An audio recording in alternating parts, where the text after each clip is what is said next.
There we are. Oh, I've got a sign up saying it's live now. But do you know, I don't know if you ever watch Rick Beato, but sometimes I watch his live streams after the event, and they will start with him going. Like yeah, he's looking around. I realise now it's because he's looking across to check it. Well, actually, all the comments have popped up on the right-hand side, so maybe that's our sign that when we go live, the YouTube comments come up on this screen as well. Yeah, got it. It's live now. Ah, Todd's here as well. We've got a few people that are obviously have been here, I think, for most of them, but I noticed that 34 Guitars, I'm really sorry, I've forgotten everyone's names, has tuned in at 5 a.m. their time. That's dedication. Yeah. I hope it's worth it then. Yeah. So anyway, how are you, Arran? Because this is your couple of weeks back into school now, right? Yeah. I've lost track now. It's been back enough that you just forget we're up to. So yeah, third week maybe. Right. Yeah, third week back. So it's far enough in that holidays are a distant memory. So unfortunately. But just means you look forward to the weekend a lot more for, you know, what you've got on and what time you can spend in the garage or getting on top of projects. Yeah. I like the idea of getting up early for 1 o'clock. Someone just put in the chat. Is that getting up early or staying up late? Could be either. No, these days I'm always up about 5:30 because of the kids. It's crazy. Yeah. But it's our school holidays here. So half of my workshop is now a slime factory where when I'm working in there, I can't do anything dusty or anything with paints because my daughter's in there with me sometimes. But she's got paints and glue and shaving foam and she's making these weird concoctions. It's very messy. It sounds fun and a good distraction. Yeah, I know. I like the holidays, but I'm aware I can't quite work as much as I want, which is a lovely thing to be able to. It's a lovely thing to say you want to work. Yep. And I suppose you got to pick and choose the tasks that you can do. A bit more. Yeah. So today we were going to talk about our you suggested top 5 budget in tools, right? Yeah. Yep. I think hopefully Scott can join us with his 5 as well. Yeah. Yep. We sort of threw. I think you suggested common tools or budget tools, or I've sort of got a bit of a collection that, you know, some of them are budget versions of things to save money, and others are just sort of cheaper or affordable tools that are kind of go-to ones that you can't really do what you want to do without them. Do you ever? This is something I do quite a lot. If you think there's a tool you might use but you're not sure about, do you buy the budget version first?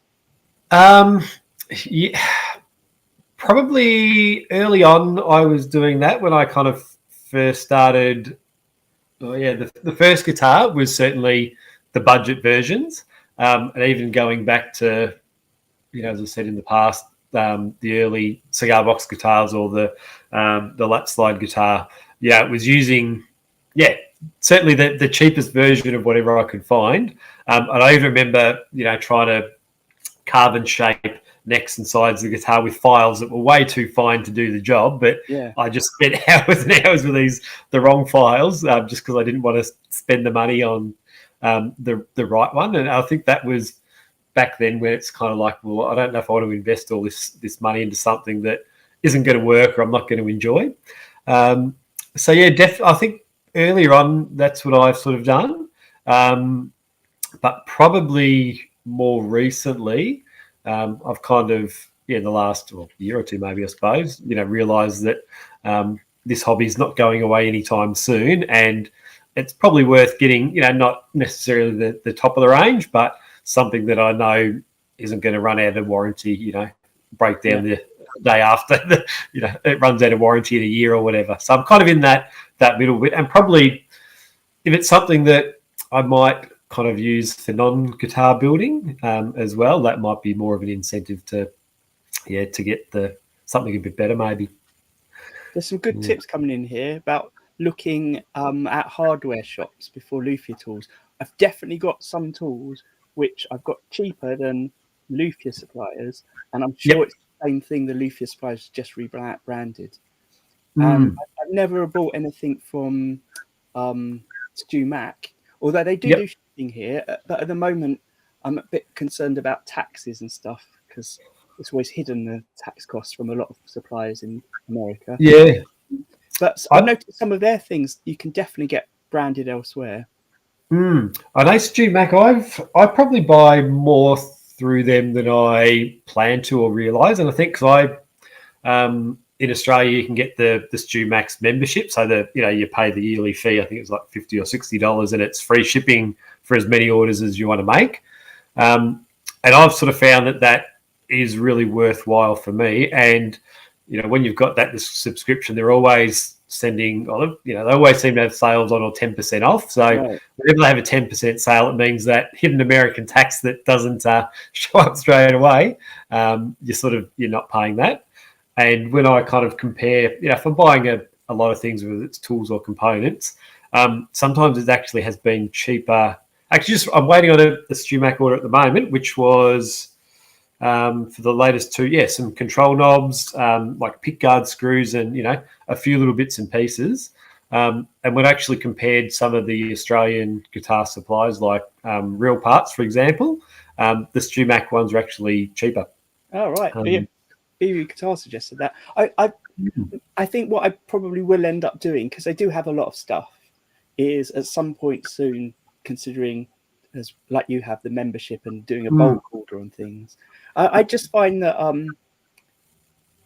so I like you nowadays, when I'm buying a tool, I try and get a good one, and I don't mind paying the money if I know I'm going to use it.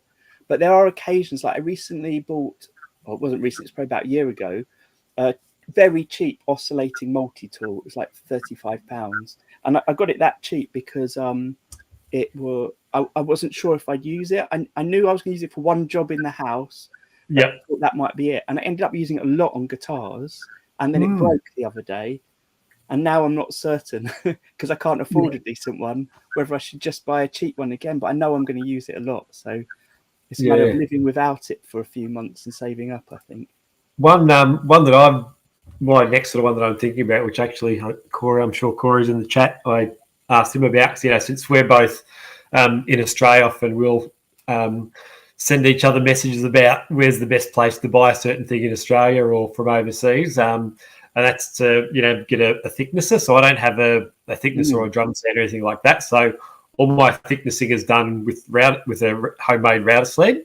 So it's, doing that and then using sanding beams or sanding it to the level that I want, which has been, it's fine, it works fine, but now that I'm quite a few guitars in, it's actually getting really tedious, just the time that it takes to do that, and knowing you can't get it perfect. So I think a thickness is my sort of next one that I'll look at getting. So just the other day I was asking him, what his brand was and what he thought of it, because I've seen, I watched the YouTube videos of the budget entry ones, and some people have awesome experiences with those and they go really well, and then other people, it's a bit of bad luck sometimes. So I'm kind of in the middle for that one at the moment. It's funny, that and a polishing wheel are both on my list of next things to get. Do you know that my current workshop setup fits all my desktop things in perfectly, but anything else means I'm going to have to give up some workspace to have it. So I might have to go back to what I used to when I had a smaller workshop, where everything's stored in cupboards or under desks, and I bring it out and out as and when, which actually doesn't take up that much time. But psychologically, if those desktop tools are out, I use them, and if they're away, I don't. Which is why I find myself every now and then, I actually find it quite useful, but it's also sort of a bit of procrastination, is I rearrange how things are. I can see how your things are hung in the background there. I rearrange how things are hung to access the tools I'm using more at the moment. And I find that clears my head quite a bit as well. I just noticed Todd's put in the drum sand as the best purchase he's made in a long time, and I think for me it is kind of a drum sander or a thicknesser what I kind of need, because I probably don't need to take off a lot of material. It's kind of buying A lot of the fretboards that I get from Australian suppliers, they're rough sawn on a bandsaw, so you're really only taking a few mil off to get them to the right level. And then it's kind of like, oh, would a drum sander be better a thickness? And same for neck blanks, you know.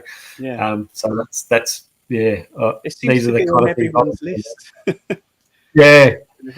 Yeah. So I do the same as you. I've got a router sled. I was thinking of buying a new, better thicknessing router bit to use it on. I bought the Radian tools. I did a video on it. Radian tools. Yeah, I thought I noticed your cup. Hang on, I think I'll get it. I think it's. I've got to say, it's not an advert for Radian Tools, but anyone that's buying from Radian Tools, I recommend getting a mug. I don't know if they sell them or if it was just they sent it with the bits I got, but it's a really nice mug. Yeah, so this one here this is what is it? 4-flute surfacing router cutter. Where's the camera? There we are. Was that one of your Great Guitar Build-Off prizes last year? I can't remember. I think I might have bought, because the last couple of years I've been sort of, getting proper quality router bits. So I think I might have bought this one first. And then after buying this and it being really good, I think I got some other, Radian tool bits. But I can't, it might have been this one. I can't remember the order. I bought, some sort of the flush, the normal sort of flush cut ones. But one of them was with one of the prizes, but I can't remember which order it was. But yeah, certainly, and that's probably a good example of buying cheap tools first. That the first couple of guitars I made, were just from the cheap router bits that I got from the local hardware store, and they don't have, they generally don't have the exact size or length that you want.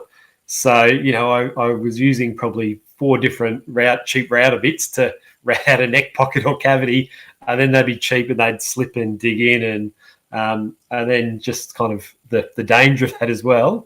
So that was probably a couple of years ago. I thought, no, I need to invest in some good quality ones, and I would definitely recommend that if you're going to build more than one or two guitars. 100% with you. It's so noticeable, the difference. I actually did a step up. I started with cheap bits, and then I bought some sort of mid-range ones. Yep. And they were noticeably better, but they just didn't last very long, really, compared to good ones anyway. Yeah. And one other thing, it's not in my tool list, which I probably about a year ago I did this, is actually ordering good quality sandpaper. So, and I've always known that your better quality sandpaper is going to work better and last longer, but you pay the cost for it initially. But my local Bunnings is kind of the big chain hardware store in Australia, and the closest Bunnings to me is about a kilometre down the road. It's like a 5 or 10 minute walk. So I'm kind of spoiled in that regard, but it's the kind of thing that you run out of a certain type of sandpaper, and it's like, am I going to order some online, or am I just going to, walk 5 minutes down the road and buy some cheap stuff? So I kind of got into bad habits, but about a year ago, I ordered up a whole heap of, the material backed sandpaper on rolls. And that was probably something as soon as I started using it, it was like, oh man, I should have done that years ago. So one thing that I constantly happens to me is I run out of sandpaper at the same time I run out of other things, and then I have to put a big order in of just the general supplies. So it looks like you spent loads of money, but you haven't really got anything. You haven't got like a nice bit of wood or some new hardware for guitar. So I'm thinking of buying my sandpaper in rolls now, because I normally buy it in sheets and bulk, but a couple of times I bought it in rolls, and I think that might work out cheaper for me because I always cut it into rectangles anyway. So that might be the way. I haven't quite worked out the best way to buy it, but I did find a supplier I like. They're called Klingspor. Klingspor? That's the one I get. I was just thinking, based on our conversation with Chris last week, I won't have time today, but I might go into the Guitar Builders Collective website and on there set up a little page or whatever they call them, where we can all share where we get our supplies from. Because it'd be really handy, I think, to have local suppliers and recommendations like that. it would be great for country or regions, because I know I'm the same. That you ask someone something, and then 3 months later is when you go to order it or buy it, and you forget who said it to you, and then you're checking through messages, and then you end up asking again. Yeah, exactly. I've noticed Dave he's bought more routers, so I don't have to keep swapping bits. I recently got my third one as well, sort of for the same reason. They're all slightly different, but I've also made lots of little plastic bases that I can swap round on them. But it's just useful having a couple on the go, because it means I can go. At the moment, I've got one in my table, one on my desk that I can use, and I've got my palm router set up for lots of different things like my fretboard radiuser and stuff. Yeah, yep. Routers I've been lucky with. They've just kind of fallen my way. So when I started, bought like a cheap sort of small one. The one in the router table I've got, it's an old Triton, the router table and table saw that was my granddad's from like the 1980s, and that's still got and that's still got his. He had one of the big industrial routers in there, so that's never come out of that one. That one just stays there. And then the one I was using for a long time was one that a friend sort of just gave to me when they were cleaning out a garage or didn't need it anymore. And then, lucky enough to get the Triton router as part of one of the prizes last year, which is just, that was amazing getting that. So, I've kind of been, sort of fortunate that I've kind of got different routers. I don't have to pull one in and out of a table all the time. Yes, some of the woodworking channels I watch, I appreciate they are professional woodworkers that produce a lot of made things as well as a lot of content. So not only do they need routers for use, but also their displays. But they often have multiple routers on the go with different bits. And I've noticed some guitar builders that have a much bigger turnaround of guitars than I do. Definitely have some just ready set up for like channeling out the truss rod and things like that. So you just grab it out, put it in, move it around, which seems a bit, when I first saw that, I thought that was a bit decadent, but actually anything that makes your process better is good. Yep. I've always had the problem that I'll get some income because someone commissions me for a guitar, and instead of spending that on the wood and the materials, I'll buy a new tool. And suddenly I realise I'm not really making any profit because I'm just constantly buying something else. Yeah, there's a lot of. I'm trying to follow all the comments in the chat, so there's a lot of good tool discussions and where people are getting things from and what works well. So it's great that and Sumac do lifetime warranty. Apparently, we're not advertising. It's not an advert, but maybe they're who knows? Their customer service. I know I've had to return one thing, and it wasn't a drama at all. I bought the fret slotting blade for a table saw, and it was I think it was the right size that I needed for the frets, but I think I got my imperial and metric mixed up. So what they were selling didn't fit in the table that I wanted to put it in. So it was quite a pricey tool to buy, but they were really good. Like straight away, as soon as I emailed them, they said, "Yeah, no worries, just send it back and we'll give you a refund." So that's brilliant. I've found that has been really good.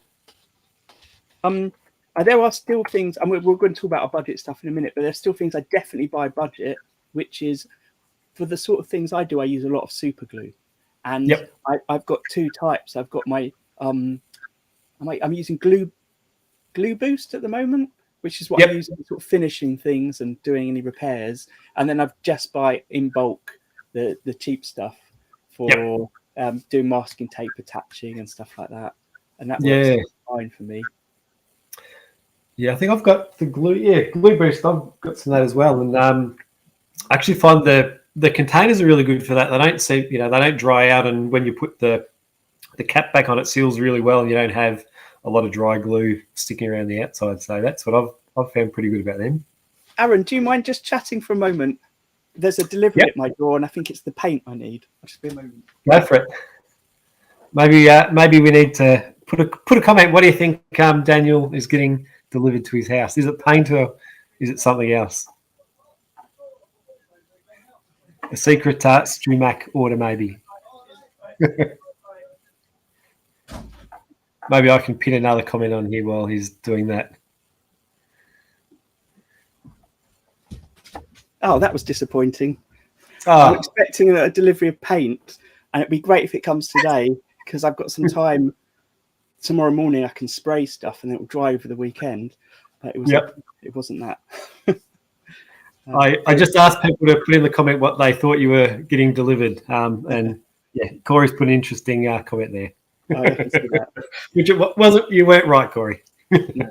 Well, that I didn't say what just got delivered, so there you go. That's right.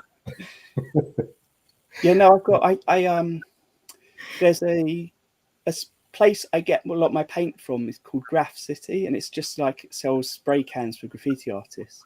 But it's the only place that sells the 2K clear coat that I like in a can called Spray Max at a decent price. It's really expensive. Everywhere's like £30 a can, or sometimes it's £40 a can, but they have it for 20. So it's great to get it from them.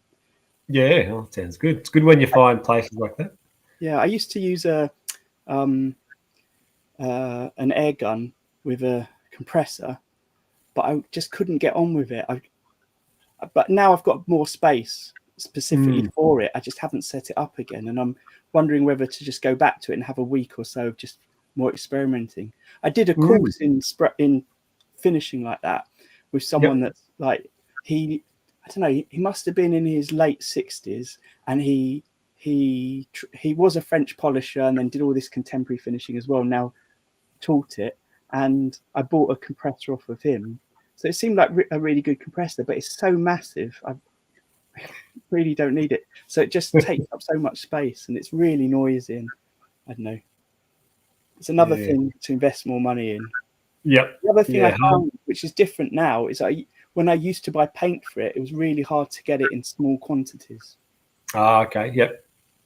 Yeah, that's a whole new skill area that I haven't I've played around a little bit. Yeah, the spray finishes and things, and I'm trying to try a few more things out. But yeah, it's kind of, I think, for a lot of us, teaching ourselves how to do things. A lot of things you can do quite easily from YouTube videos or reading up on it. But yeah, the finishing process, you almost need like a day or a session with someone just to explain and show, and so you can see the finish in the right light and feel it and do all those kind of things. I find that really hard to learn and understand by sort of watching.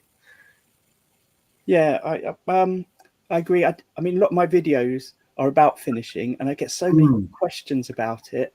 Yeah, there's no way in a video you can cover everything. So I'm thinking of just doing more videos that answer the questions, and I'm not sure. But actually having done the course was amazing because, like you said, someone there that knows what they're doing, that can talk about all the potential problems and ways to fix it, and has all that experience was great. Yep. Yeah. Anyway, should we crack on with some of our favourite? Yeah, I think that sounds good. Yep. All right. Do you want me to go first? Yeah, why not? That'd be great. All right. So I've got a range here. So probably the first one that I did very early on was the old sanding beams. So these ones, it's just aluminium sort of rectangular hollow tubing. Oop, there we go. Yeah. Just from Bunnings. I think I bought a metre length and I cut, which one am I going? That way. So I've got sort of to that length, and then I had the leftover bit. And you can see I usually are with lots of different grits of sandpaper and, all those kind of things. So that's probably the most budget tool that I've got. Until sort of about a year ago, I do have a Crimson Guitars fret leveling beam. So I did get one of those for fret leveling, but these were the ones that, prior to that I was using. They're obviously not ground to be perfectly, flat. They're made in lengths to be flat. But whenever I've sort of tried to test or measure how straight they are, I've never found any problems with it. And certainly the guitars that, fret level with them aren't an issue. So that's probably the the go-to. I use them all the time, even just for keeping things square. So, neck heels or headstocks. Often you'll have the neck raised. I was doing it last weekend, so just raised, almost like a shooting board, basically. That's what I use these for a lot. That's a really good tip. And I was thinking of buying some smaller ones because I've got lots of strips of wood that I've cut that over the time, not very long time, they've been dented quite a bit. But I use them as sort of guides for my router. So I was thinking of getting some small metal ones like you've got with a sort of not quite as thickness to go. So when I put a neck on, I can just put it around the sides, tape it down, take the neck out and out like that. So do it that way. Buying a load like you have is good because I wasn't sure what to buy, but that seems like a good material. Yeah, and even these are the ones that I use. I've got a few hand planes which I've jointing tops. I've tried to do that and I just haven't had success. And they're all like, the woodworkers and guitarists who like hand planes and sharpening chisels. I haven't got into that.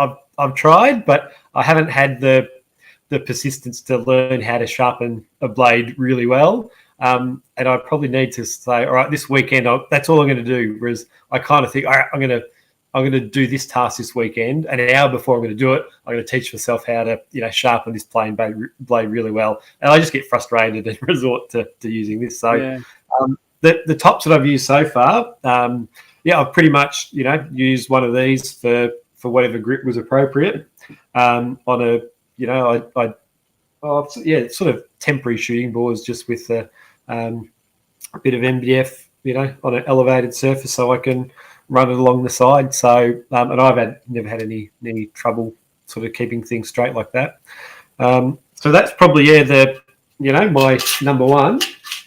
Should we go alternate? Yeah, we'll do one at a time. That sounds good. And before we go on, when we were deciding on this, we haven't told each other what we were going to show and share. So it'd be interesting to see if we have similar things or different. Yeah, I wonder if we would. It's a shame Scott couldn't make it. I've got these. I don't know if you've ever used these. They're very cheap. They're like quick release clamps. Yep. Okay. Plastic ones. And actually, I've got them in different sizes. And annoyingly, I've got two which are about this big. Which I use all the time, and one bigger one which broke this week. Okay. Yep. But these are so cheap. I think you can get like 5 of them for £10, and they're not like that well made. But I use them on almost everything, just constantly that type of thing. You can do it one-handed, and I mean they last a while, but they don't last forever because they are cheap. But quite often I end up getting glue in them. So it's just a matter of cleaning it up and then it works again.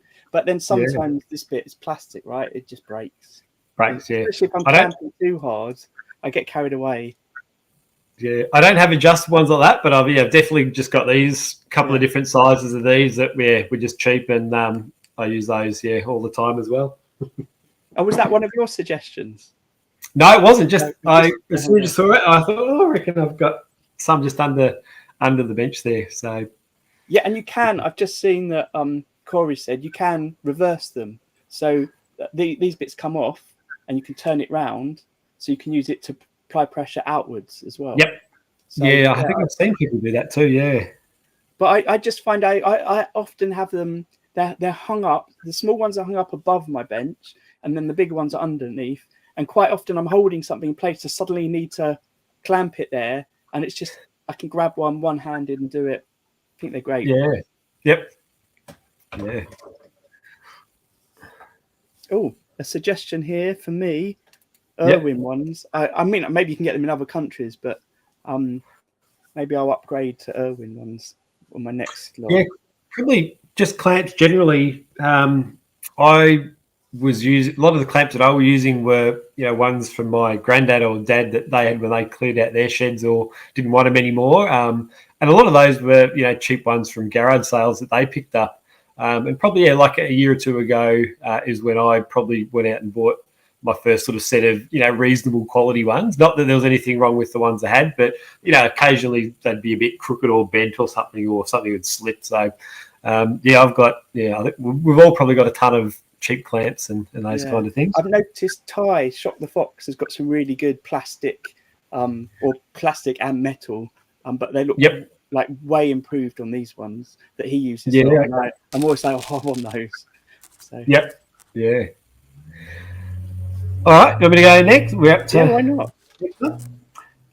So what am I going to share next? All right, so probably a budget one. So I don't know if these are from Aldi.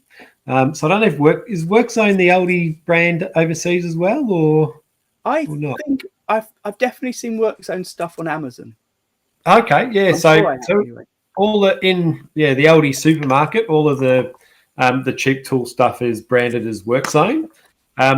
So this is basically a set of small files. So they're not, the quality is sort of pretty cheap, but they're pretty fine and they're not super sharp. But for the jobs that I use them for, that works really well. So the triangular file for opening up the fret slots before putting it in.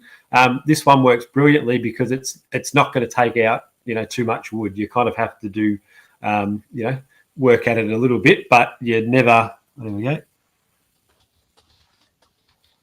Oh, there we go. I'll pin my first comment. Did that work or not? No, it didn't. Someone else said they had them in Aldi. Show on stream. There we go. Oh, yeah. There we go. I've learned how to do that. Yeah. So that one gets used all of the time.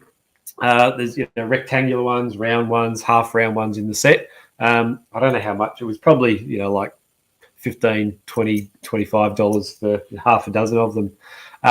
And I found everything that I've used them for has worked really well. So even the inlays that I've done, whether it's brass or aluminium, after cutting them out, these do the job. And as I said, they're not too aggressive.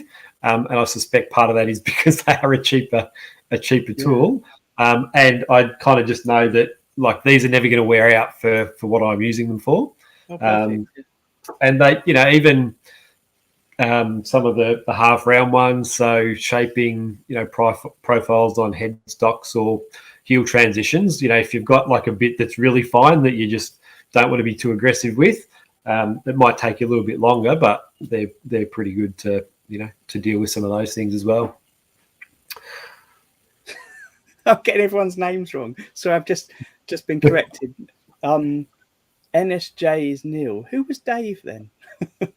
Anyway, what I was going to say, Arran, there is I've occasionally bought sets of things like that and found in it there's one tool, like one of the shapes of files that I use more than others.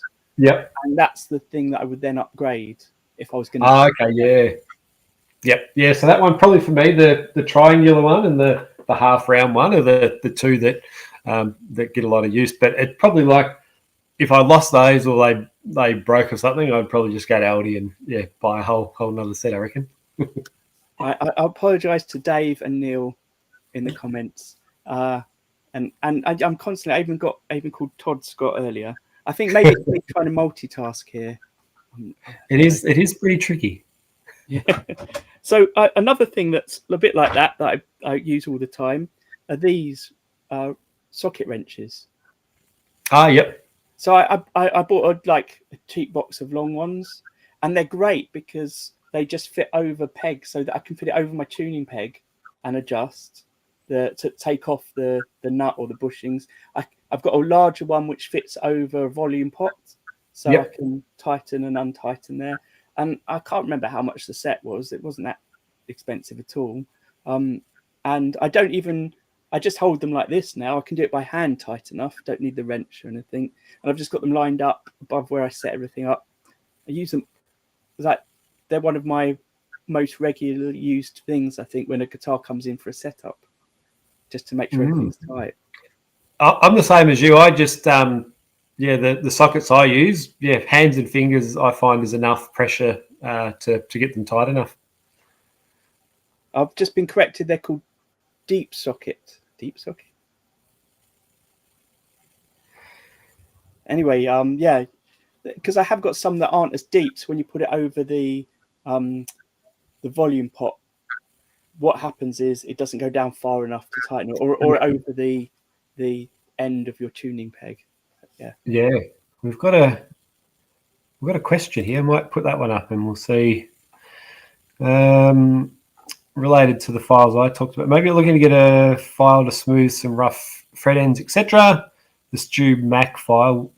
What would you recommend? So I know the files that I've got for fretting, I've got the StewMac ones, and the little tiny one. It's got the smooth edge on it, so you're not going to damage the fretboard as much. So, and I find that that works brilliantly. So, if you're happy to buy one of those and spend the money, then you wouldn't be disappointed by it.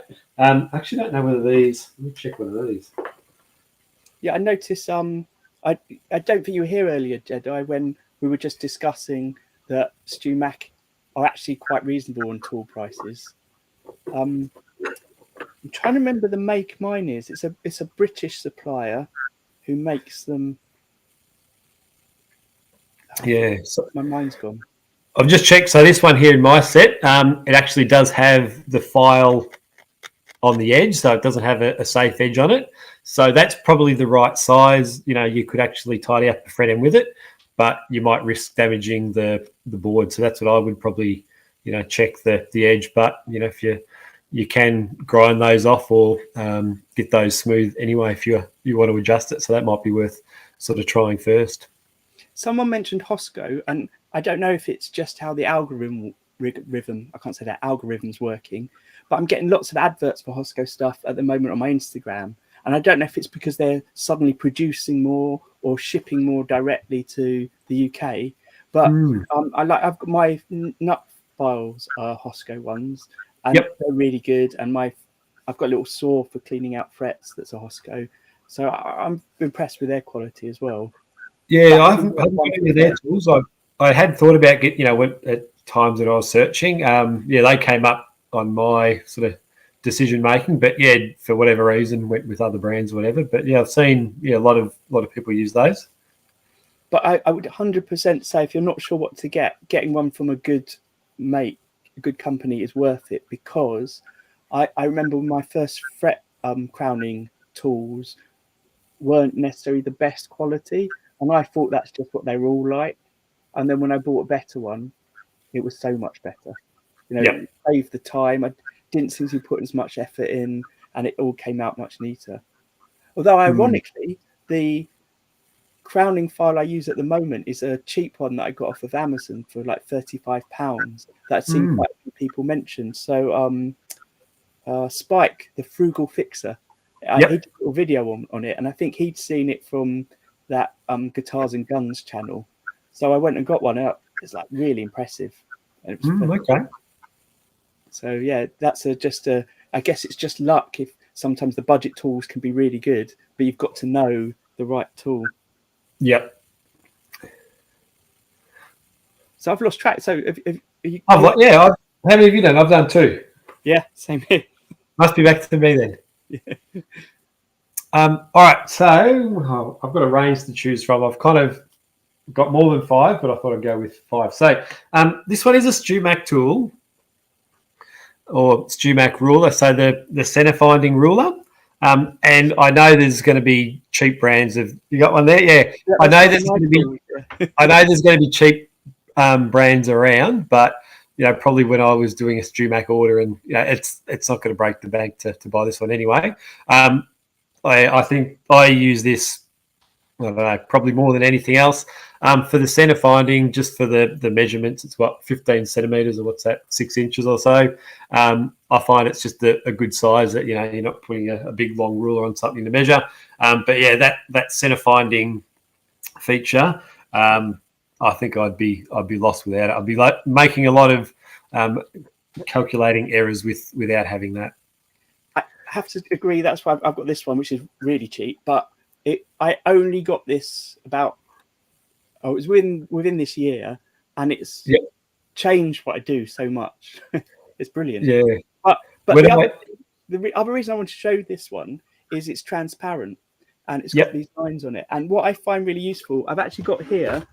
I've had this ruler for about 20 years, and I was using it the other day, and I noticed how it's not straight at all anymore. Yeah. It's all dented, but it's got all these lines on it. You can just about see here. Yep. and this one's got lines on. My workshop is full of steel rules of different thicknesses and transparent rulers like this.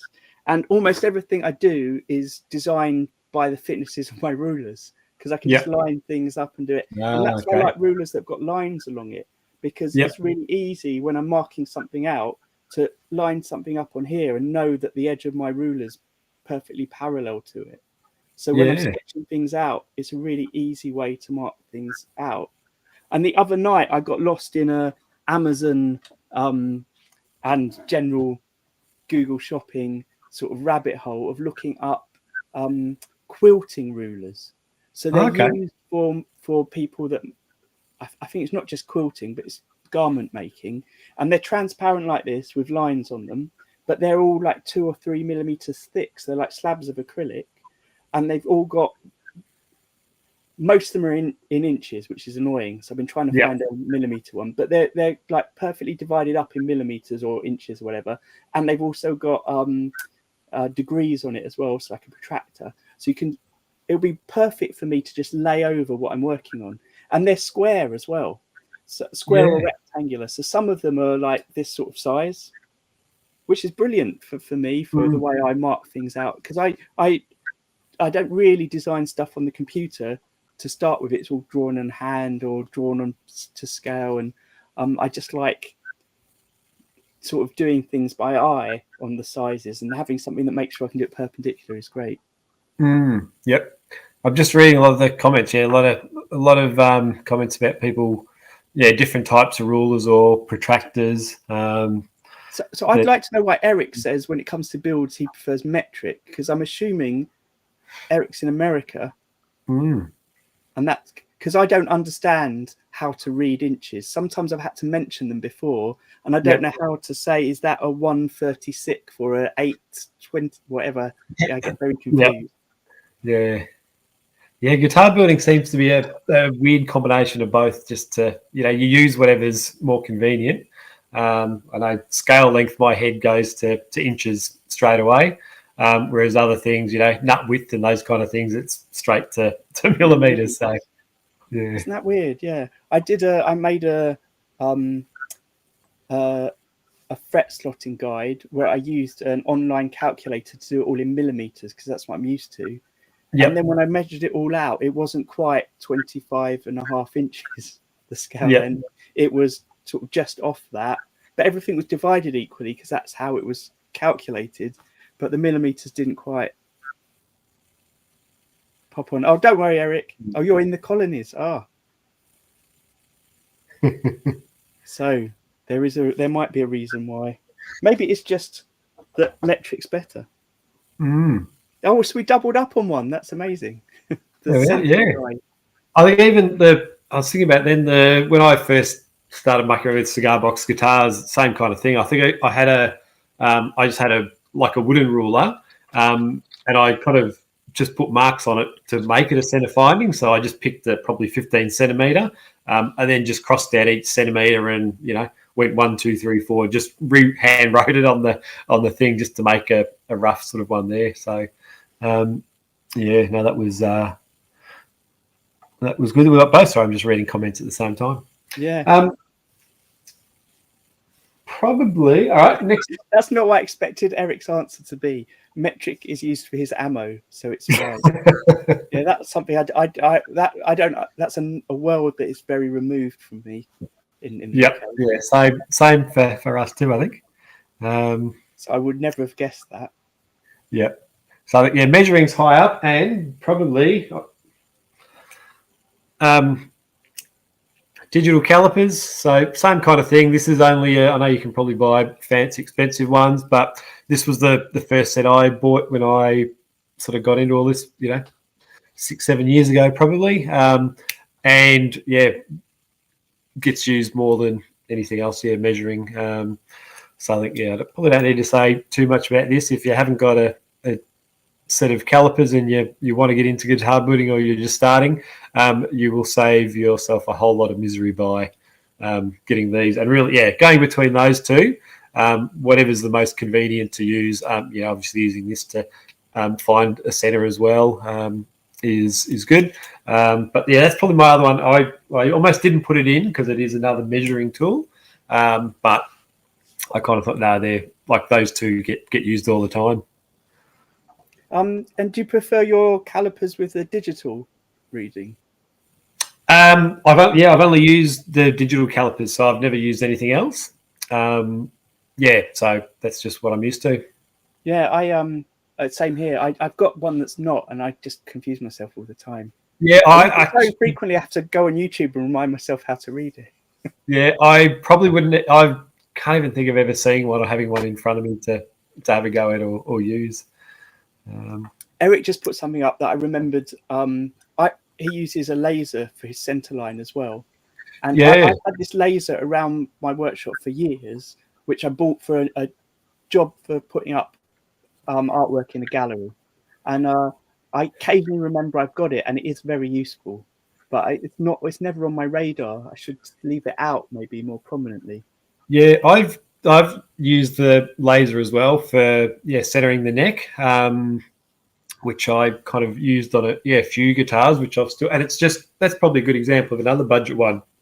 I think it was for designed for fence posts, so it's actually like a right angle one that shoots sort of two beams out, and I just used one of them to line down the neck because it was the cheapest one that I could find.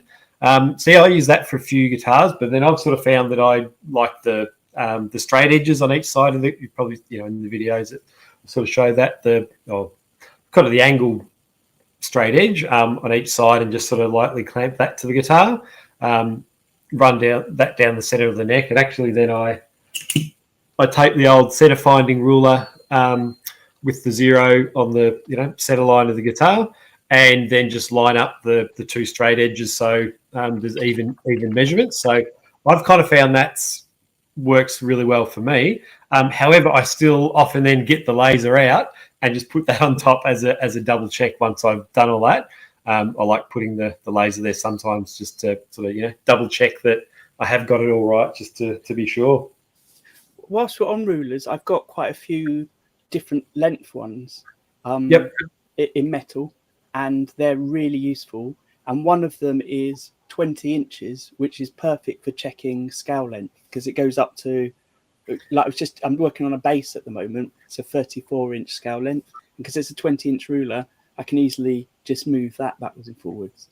So we measuring things seem the budget way forward. And my bugbear is I prefer rulers. It's really hard to see on this one that are all the same thing. So metric on both sides, or inches on both sides. Because if it's got metric on one side and inches on the other side, it's often when I lay it down, it's the wrong way. Yeah. For what I want, and then I have to flip it round. And it just gets annoying. Yeah. Then you have to do like maths instead of just reading the number. I have to take things away. So my next thing is sort of measuring. I've had this for ages.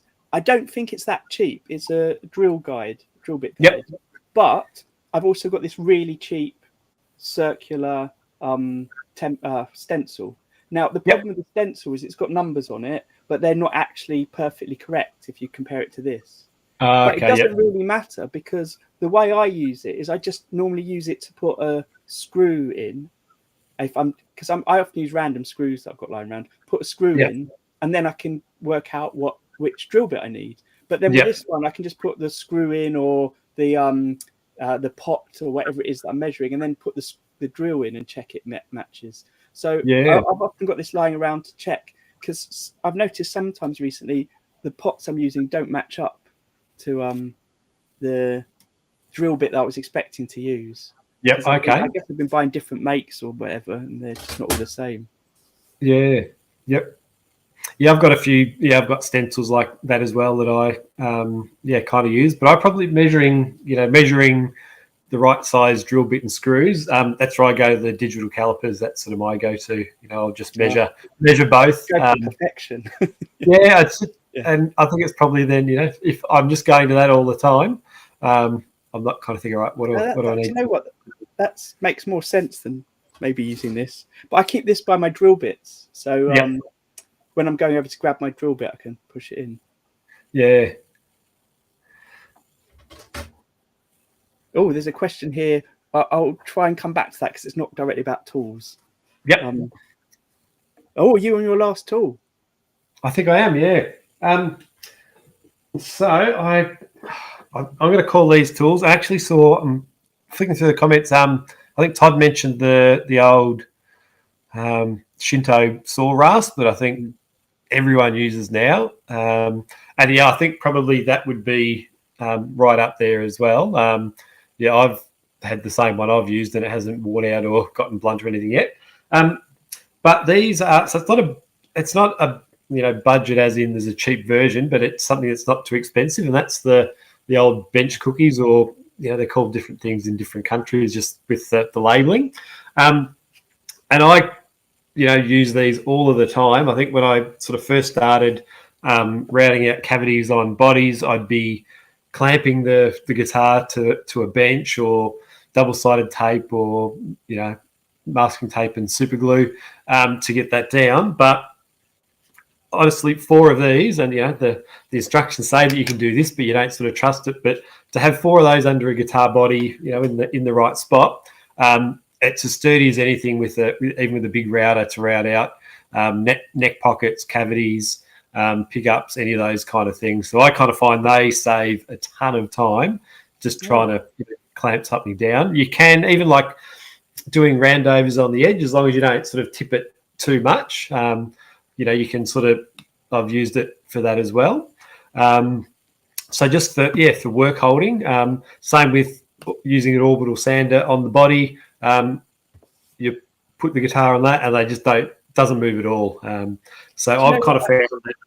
I've never heard someone really describe how they've used, because I never bother with them because I've got bits of wood that I use and things like that. But I didn't realise they'd be so strong when you're routing. So yeah, I think when you invest in them, you read the bit of paper, it says definitely for sanding, and it probably says on the packet used for routing as well. And it's one of those things you think, oh, that doesn't feel like it would do that. But yeah, certainly anything in the middle of the guitar, control cavity, pickups, etc. I've never had any trouble of it even moving or feeling like it's going to fly off the bench. And I reckon I've probably done, just trying to think now. Yeah, even I think when I've done doing binding on a body, I use a smaller trim router. But same thing, I would have put it on that. As long as you don't, as long as you've got these, even if you have if that's the guitar body, just over the edge, so it's not going to tip over if you put too much pressure. I've found those really good. Just saves time clamping and sticking something down. Yeah. Poo Ninja just mentioned screwdrivers and hex keys.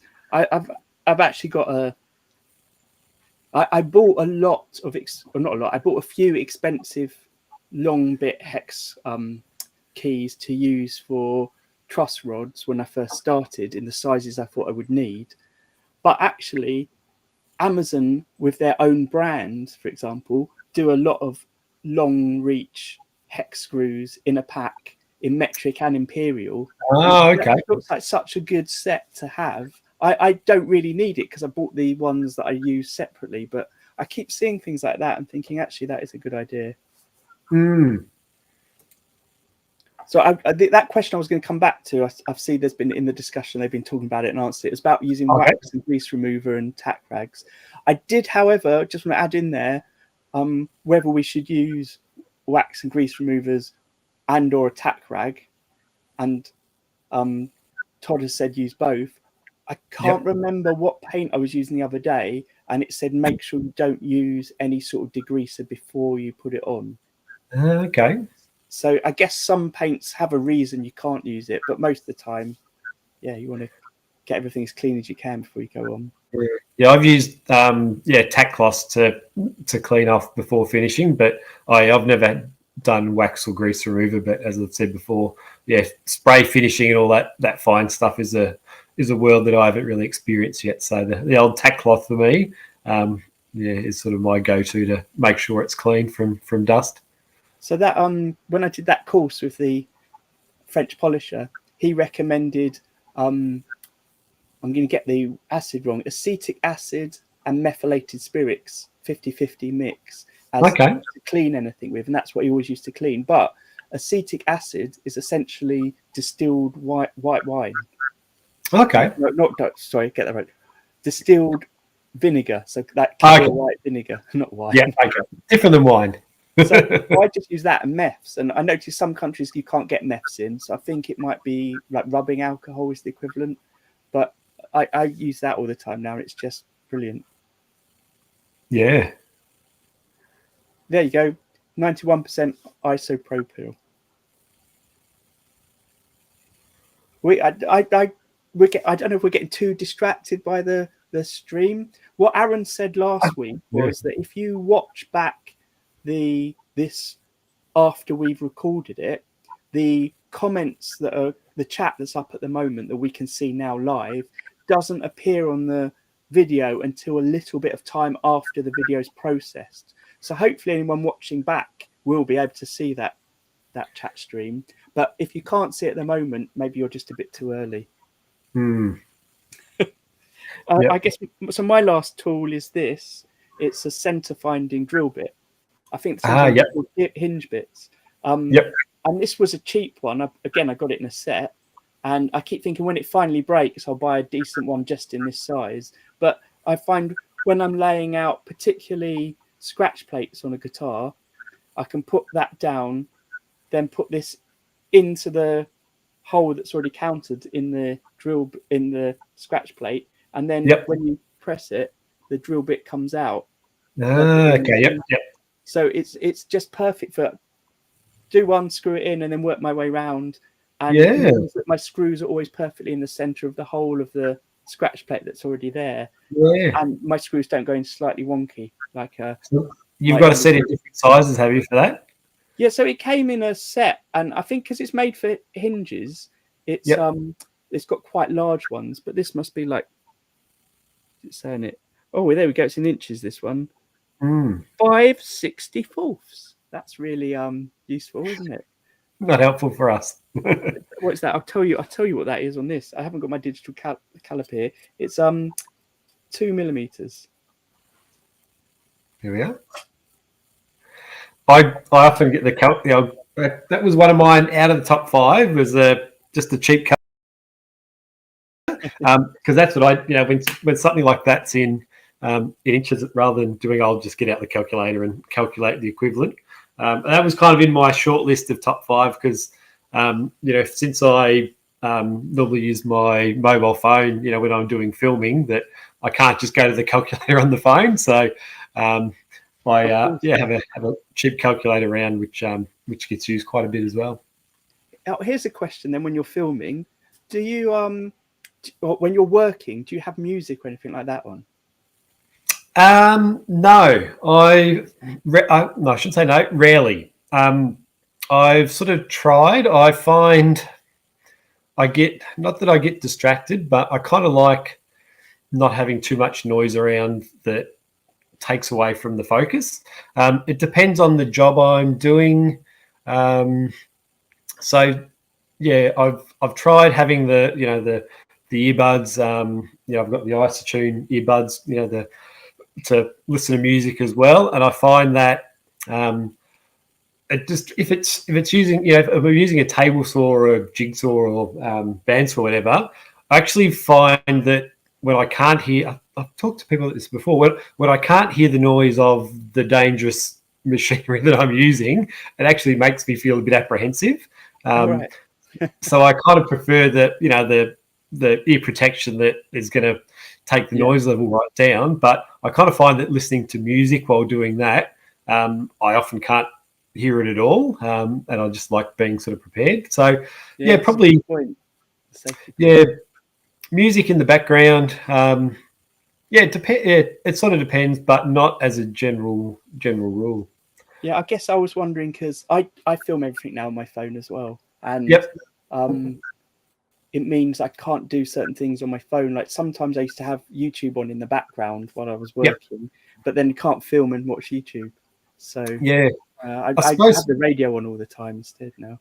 Yeah, filming for me, since I do it on my phone, like memory and storage is always an issue. But pretty much, so I really only film what I plan to put in a video. So all the clips that I do are only, it might be 20 or 30 seconds through to 2 or 3 minutes, depending on what the job is that I'm doing. So often I'll, film the start, 30 seconds of the start of a process, like the neck carve the other day. I'll film 20, 30 seconds at the start from 2 different angles. Halfway through, I'll stop and film another bit more, and then at the end sort of film some more. So I do have sort of time that I can get the phone off and play, music and those kind of things sort of through it. But yeah, I like being in the zone, to being in that Zen moment where it's just the tasks that you're doing and not music and things as such, which it sort of surprises me sometimes. That's interesting. Yeah, because I always have music or podcasts on the radio on, and particularly podcasts. There's certain podcasts where it's just the voice is soothing, and sometimes I haven't listened to a word anyone's saying or really paid attention to the music. It's just sort of that calmingness of it maybe helps me carry on working. And I've also got some Isotune buds, and they're really good at blocking out the noise of when I've got my extractor on and my I forgot what it's called, the thing on the ceiling, the dust. Oh yeah, I haven't got one. I know what you mean though. They're so noisy, and I just find that helps, and I can still have the podcast on and work. Yeah. Probably things like sanding. If even random orbital sand or hand sanding, that's where I probably could have music on then, because it's a bit, doesn't take as much focus to an extent. It's sort of a bit more relaxing maybe to listen to music there. Maybe when you get round to sharpening all your chisels and planes and blades, that's the time to binge watch something. That's right. I've tried sort of the podcasts or like these kind of things, like live streams that people do, or whether it's the Crimson Guitars live streams when they sort of were doing those, I'd probably put those on in the background maybe. But I kind of find it does distract me. But I was thinking it could be part of the teacher in me that kids in class will say, "Oh, can we listen to music while we're doing work?" I'm like, "No, you can't do that. It's too distracting." So maybe I just bring that into my home life, that I won't do the same thing as well. See, in my art room when I was at school, we used to put on music and let us pick the music, and maybe that was a way of getting us to zone into the painting and artwork. Around chatting. So I've had that maybe since then. There's a lot of music chat in the comments there. So have you it was great sharing tools, and I'm definitely going to be buying some bench dogs, or if they call them cookies. Cookies, aren't they? These ones are bench cookies, but I think different. These are Rockler, but I reckon every brand has a different catchy name for them. I've seen there's the red ones as well, I think, or the triangular ones. So I can't remember. They might have been $40 or $50 Australian. So not. They're not going to break. That's the thing, Like the rubber might eventually wear out, but they're not going to be wrecked anytime soon. I've seen some good adapters that clip over the top of them with just a really fine point, so you can put something on it if it's just been painted or wet in any way, and kind of balance it without touching too much surface. I did know this as well, but I've just been reminded. They actually do have a thread on the middle, so obviously there might be some adapter or table thing that you can screw them in so they're fixed on the bottom rather than the foam just gripping on the bottom. Great. Before we go, Arran, did you have, because we didn't talk about this beforehand, but did you notice anything great guitar build off or Yo's Cup you wanted to mention this week?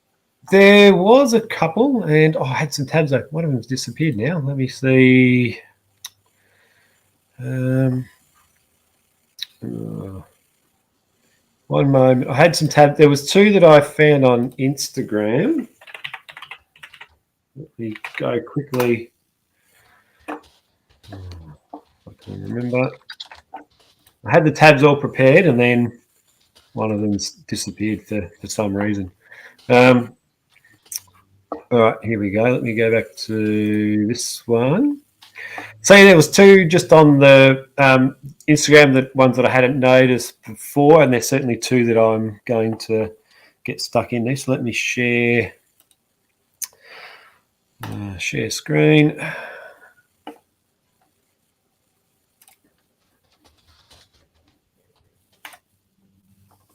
All right, so that should be up now, I think, or I hope.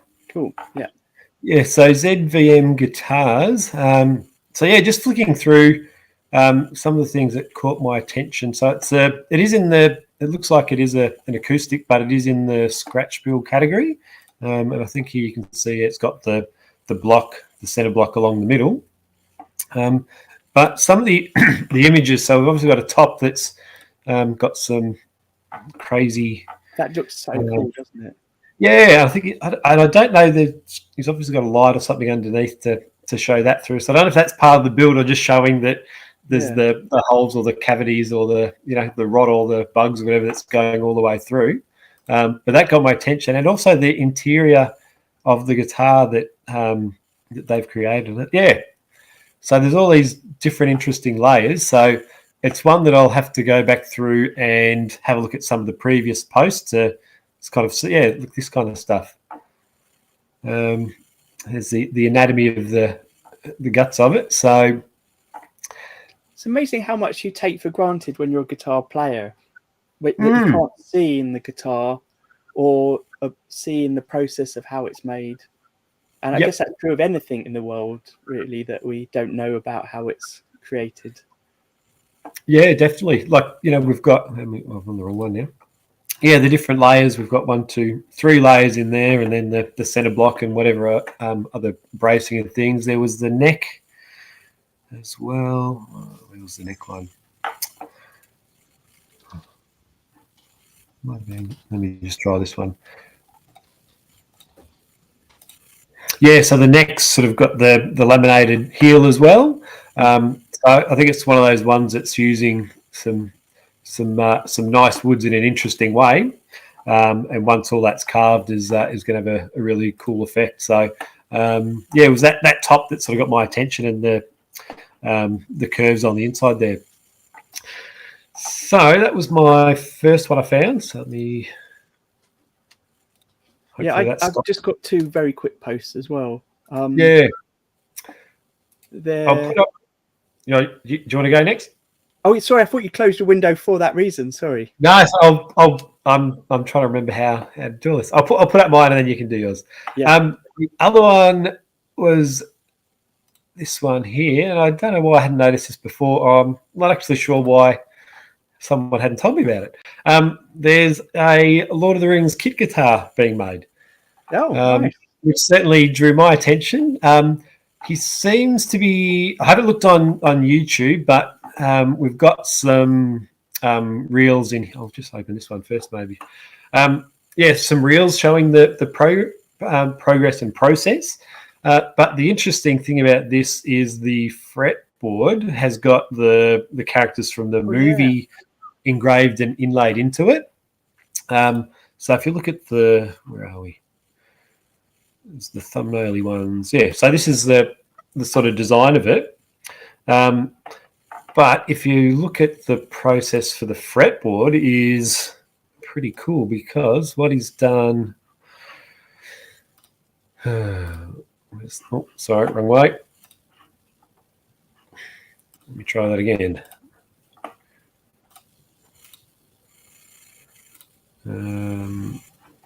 So I think the sort of facial features is sort of laser engraved.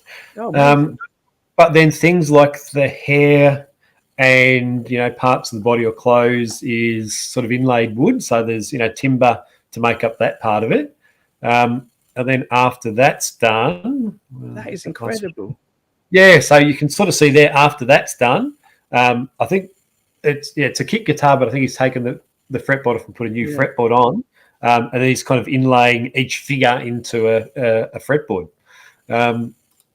For it being a Lord of the Rings guitar, it got my attention. But then when I saw the fretboard, and it was like, how do they do that?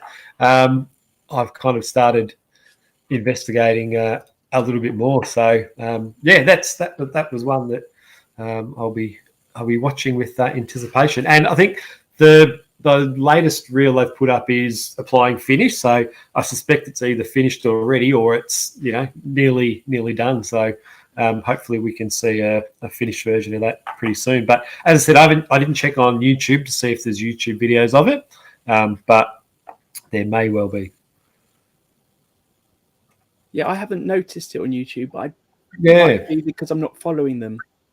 I haven't looked at Scott's playlist for a while. Yep. I put up this one from Goode Guitars. I'd seen the owl bit being made, but I hadn't registered how it fitted into a guitar. And I really like this. Let's see if I can get it to play. Oh, there we go. So I'd seen the kind of just the template for the owl and the bits of the owl individually cut out, but it seems to work really well in that body shape. Yeah, I've seen that one as well on Gutierrez style somewhere on our post. Yeah, I love people that have their pull out bits for their workshop that can go outside. Yeah, so I'd seen that picture we just saw with the owl. But I think this can look really interesting when it's done. Really cool. Yeah, I'd seen some of her posts on that one as well. I think the way she's used the grain of the wood to outline the wings and sort of body parts and feathers. I'm actually looking forward to seeing how that one turns out. Cool.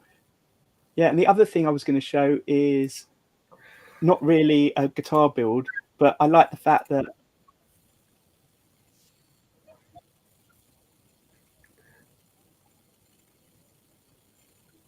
we've got this. So Aviv has just got a prize from the Great Guitar Build-Off for the best mode of transport. Oh, okay, yep. Quite funny. Haven't noticed that one. I'll have to look in the Facebook one. I haven't really explored. They're sort of funny prizes out. Yeah. I've noticed they've put out a few prizes. I think the people who finished the first we talked about Cade the other day from Ravencroft. I know he was on. I think I mentioned for being one of the first guitars finished, and I reckon I saw on the website or maybe the Facebook somewhere that a few of the first finished had got some spot prizes. Yeah, that's cool. Is there anything else you wanted to share before we go? No, I think that's pretty much it. Yeah, look, I mean, the tools, there's lots I could have added in. The go. And I think probably your go-to tools are generally pretty affordable. The other thing's just a bradawl for putting in the center of a hole before you drill it. That's sort of my go-to. But probably one thing I see about the other day that some people will use the drill press or the pillar drill to drill their holes, and then other people will use the hand drill. And I'm started thinking, well, what do I use each one for? And I realised how much I just go to the pillar drill, and I think it's part of having the bradawl for the finding that exact centre for side dots that are going to be 2 mil or whatever. And a lot of people are pretty good at doing fretboards just by hand or the side dots. And on one of some of the recent ones, was like, because even the side dots on a guitar, I use the pillar drill because I know it's going to be at right angle every time, and I know that I'll get it close or you'll never notice or whatever. But there was one that I was doing the other day, and I did it by hand, and I felt anxious doing it. It's like, oh, I'm not going to get it right. So I've kind of realised that, from the liking the accuracy of measurements from a lot of the tools that I've sort of suggested, I think I kind of, if I can use a pillar drill or a drill press for drilling a hole, then I will always do that over, a hand drill, just because I know I'm going to get it right rather than stuffing something up or slipping. Yeah, great. I find the pillar drills my go-to for everything as well, which is why I like in my old workshop. It was too small to have all the tools out all the time, so the pillar drill was always hidden under the table and come out as and when for just specific tasks. But having it out all the time, it's so useful. Yeah. Yep. And I don't know about you, but I ended up buying one that has I can't remember what it's called, but it allows you to extend the reach, so it's got a bigger space underneath it. Yeah, Allow me okay. to get my guitar bodies round easier. So a throat, I think, is what they call the gap. At least that's what we call it on a bandsaw. I'm not sure if that's what we call it on a pillar drill. I know on mine which way, that way. In the background, it's the body design I've sort of done the last few on. That one reaches all of the the string holes. But there was one. Which one was it? A couple of guitars that I've made. It might have been the Doctor Who one, the Telecaster. It was like one or two of those holes that wouldn't reach. So 4 of them I could get to, and 2 that I couldn't. And it was, I think then I thought, I'm going to do it by hand. So I tried to do it by hand, and snapped the drill bit off, and it was stuck in, and I had to dig it out. And that was where, I think I said the other day or last time, being a school teacher and having a woodwork room there with all these industrial sized tools, I always forget. So I ended up, taking a couple of bodies into school to use their bigger drills, just to drill like one hole. That was it. So I've seen some people in the chat. So in fact, Todd just said, don't forget to hit like on the way out, but also don't forget, everyone, that you can subscribe to the podcast. There should be a link in the description to it, and also in the link is Scott's link to all the videos for the Great Guitar Build Off, things about the Jurgs Cup. There's a link to our YouTube channels, but I guess also on Instagram. But next week we've got Todd joining us from Sweet Tea, which is brilliant. And what I wanted to say was, obviously tune in for that. But if anyone else wants to come on and have a chat, or has got an idea for a topic, please let us know or get in touch, because that'd be brilliant. The more the merrier. I appreciate it's quite hard with time zones, but hopefully we can work out a way. I've just seen Cade's in there from Ravencroft Guitars.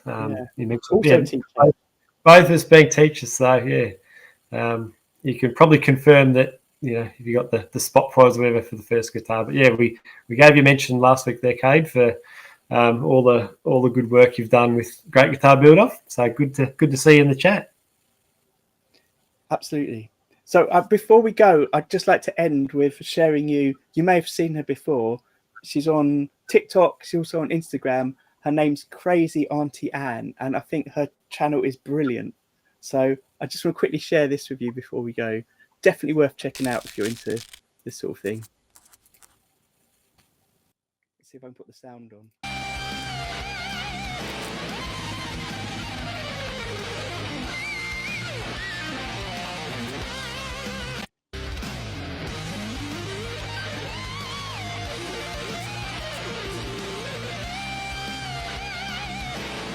I've lost track of how many million views.